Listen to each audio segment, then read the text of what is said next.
Hello everyone, I hope you are doing good. तो आज के हम इस लेक्चर में बात करेंगे वाइल्ड लाइफ प्रोटेक्शन एक्ट के बारे में। और जैसे कि आप सब जानते ही हैं, हमने पिछले लेक्चर में अपने जो है वो प्रोटेक्टेड एरिया नेटवर्क्स के बारे में जो है वो बताया था, और उसमें बार बार एक टर्म आ रही थी, वाइल्ड लाइफ प्रोटेक्शन एक्ट 1972। तो आज हम उसके बारे में जो है वो डिस्कस करेंगे कि ये वाइल्ड लाइफ प्रोटेक्शन एक्ट 1972 आखिर है क्या।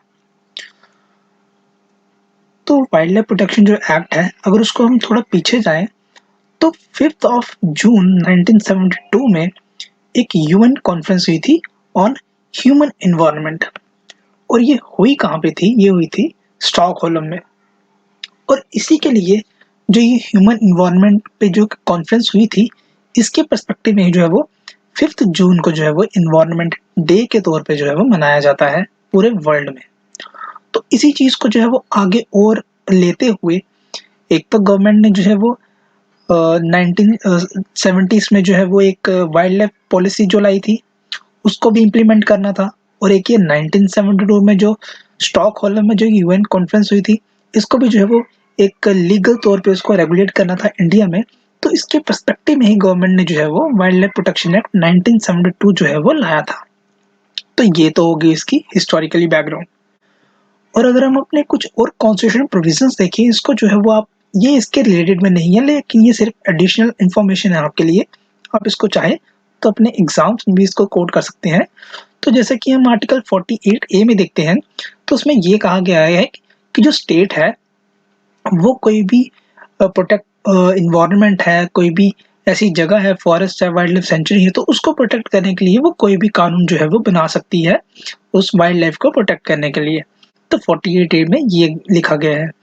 तो 51A में ये कहा गया है कि this it shall be the duty of every citizen of India to protect and improve the natural environment, including forest, lake, river, wildlife, and to have compassion for living creatures.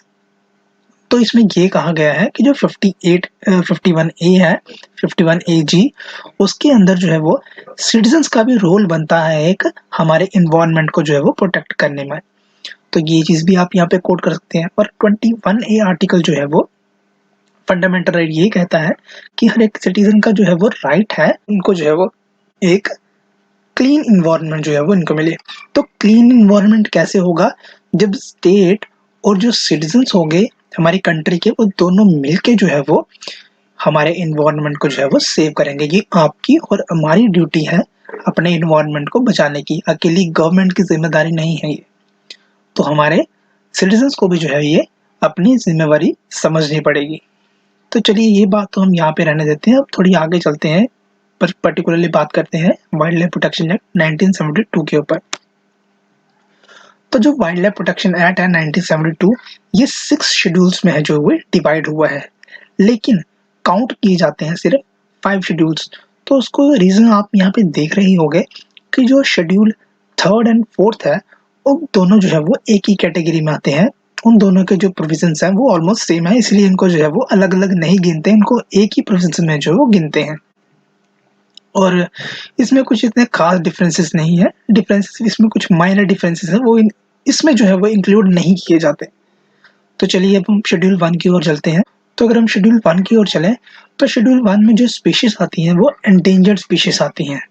और इसमें जो penalty होती है वो harsh penalty होती है with imprisonment, यानी कि जेल भी जो है वो हो सकती है कि अगर किसी व्यक्ति ने जो वाइल्ड लाइफ प्रोटेक्शन एक्ट 1972 के शेड्यूल 1 में जो एनिमल्स, जो स्पीशीज जो सेव की गई हैं, अगर इनको कोई ह्यूमन या कोई एंटिटी कोई हर्ट करती है, तो उसको हार्श पनिशमेंट और इम्प्रिजनमेंट भी जो है वो मिलेगी।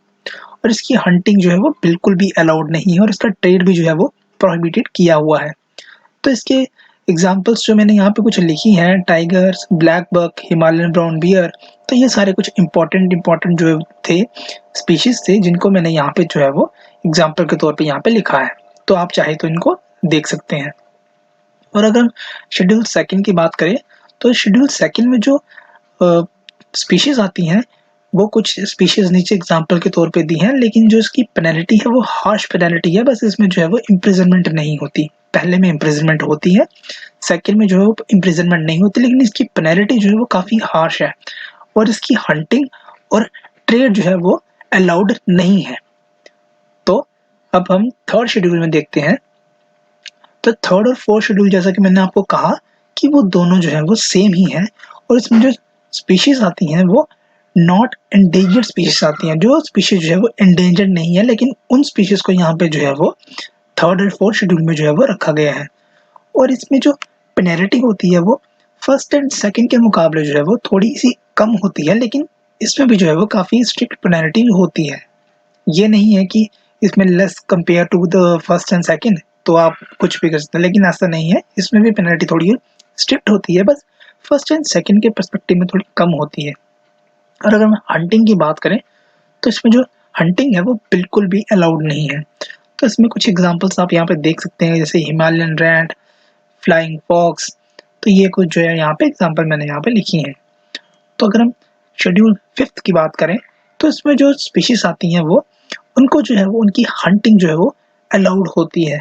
इसमें कोई प्रोविजंस नहीं है इनके, इनको कोई ऐसी स्पीशीज नहीं है कि इसको एंडेंजर्ड या कुछ ऐसा कहा जाए। ये स्पीशीज जो है वो एन नंबर ऑफ में होती हैं, लेकिन इनके जो एग्जांपल्स हैं वो यहाँ पे आप कह सकते हैं कि mice, rat, common crow, fruit bats.